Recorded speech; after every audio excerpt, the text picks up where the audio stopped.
देश इस समय एक बड़े ऊर्जा संकट की चपेट में है और इसका सीधा असर आम आदमी से लेकर उद्योगों तक साफ दिखाई दे रहा है।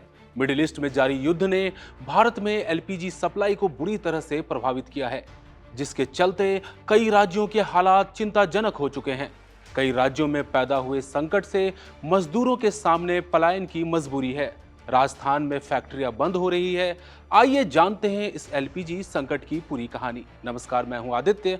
आप देख रहे हैं इंडिया.com। दरअसल खाड़ी क्षेत्र में जारी संघर्ष के कारण गैस सप्लाई चेन बुरी तरह से बाधित हुई है, जिसका असर अब भारत के अलग अलग राज्यों में दिखाई देने लगा है।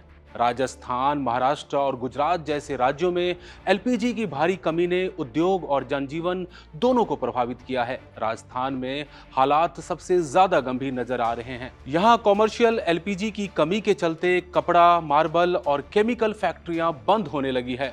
फैक्ट्रियों के बंद होने से हजारों मजदूर बेरोजगार हो गए हैं और उन्हें अपने घर लौटने के लिए मजबूर होना पड़ रहा है। स्थिति इतनी बिगड़ चुकी है कि रेलवे स्टेशन पर मजदूरों की भारी भीड़ देखने को मिल रही है।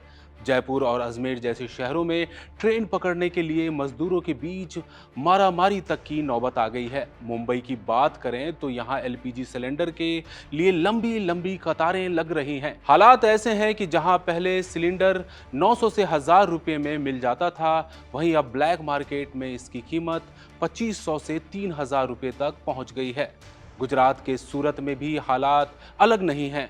गैस की कमी के कारण प्रवासी मजदूर बड़े पैमाने पर शहर छोड़कर अपने गांवों की ओर लौट रहे हैं। मजदूरों का कहना है कि जब खाना बनाना ही मुश्किल हो जाए तो शहर में रहना बेकार हो जाता है। विशेषज्ञों के मुताबिक ये संकट केवल सप्लाई की कमी तक सीमित नहीं है, बल्कि इसका असर पूरी अर्थव्यवस्था पर पड़ रहा है। उद्योग बंद हो रहे हैं, सप्लाई चेन टूट रही है और रोजगार पर बड़ा संकट खड़ा हो गया है। हालांकि सरकार लगातार कह रही है कि स्थिति को संभालने के प्रयास जारी हैं, लेकिन जमीनी स्तर पर लोगों को अभी भी काफी परेशानियों का सामना करना पड़ रहा है। कुल मिलाकर एलपीजी संकट ने एक बार फिर कोरोना काल जैसे हालात की याद दिला दी है, जब बड़े पैमाने पर मजदूरों का पलायन देखने को मिला था। अब सवाल यही है कि ये संकट कब तक जारी रहेगा और इससे राहत कब मिलेगी।